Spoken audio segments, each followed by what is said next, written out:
Salam à toutes et à tous. Donc dans cette vidéo, j'aimerais aborder le sujet des îlots contrôlés par l'Espagne au large du Maroc. Il y en a en tout 9 qui sont contestés par le Maroc et qui sont des vestiges de la colonisation espagnole. Garder ces îles, pour l'Espagne, était une façon d'espionner le voisin marocain et de prévenir toute reconquête de l'Espagne ou revanche du Maroc. Mais ce qui pouvait être justifié au début du siècle dernier ne tient plus la route en 2021. Il n'y a donc aucune raison pour l'Espagne de s'accrocher à ces territoires si ce n'est par pure provocation à l'égard du Maroc et par esprit chauviniste pour exciter les masses de fascistes adorateurs de Franco. J'ai expliqué dans ma vidéo sur les relations entre le Maroc et l'Espagne comment la diplomatie espagnole avait complètement été prise par surprise après l'annonce de la reconnaissance du Sahara marocain par Trump. J'ai aussi longuement développé comment l'Espagne avait créé le conflit du Sahara Atlantique en se retirant qu'en 1975 pour préserver ses colonies du Nord et des îles Canaries.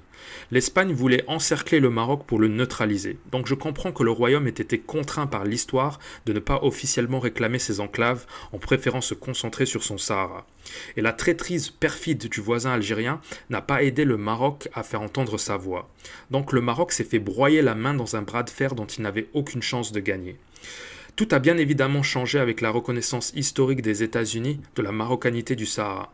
Désormais, nous avons la garantie d'un membre du Conseil de sécurité des Nations Unies que l'intégrité du Maroc sera toujours garantie.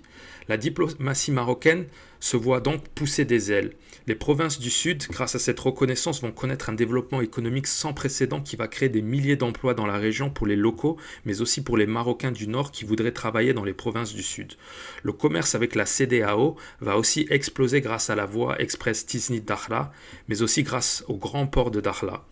Donc tout sourit au Maroc qui a désormais plus de cartes à jouer face à l'Espagne. Et donc on comprend mieux dans ce contexte la réaction violente du Maroc face à l'Espagne qui a surpris tous les Européens qui étaient habitués au vieux monde post-colonial. Je pense que le Maroc devrait profiter de ce contexte pour opérer une pression maximale sur l'Espagne. Il faut opérer une politique du stop and go. Je m'explique. Les tensions sont grandes entre le Maroc et l'Espagne. Les Espagnols veulent sortir de cette situation alors que le Maroc n'est pas pressé. Les Espagnols vont devoir faire un geste fort à l'égard du Maroc pour se racheter de cette situation. Il y a déjà des discussions dans le gouvernement de Pedro Sánchez pour se débarrasser de 3 ministres dont parmi eux Arantxa González Laya, que l'opposition appelle déjà Arantxa Lío, qui veut dire Arantxa catastrophe en espagnol. Je pense pour ma part que le Maroc devrait proposer un deal à l'Espagne. Le Maroc devrait proposer à l'Espagne de racheter tous les îlots à un bon prix. La transaction aura comme avantage d'éviter qu'il y ait un perdant et un gagnant.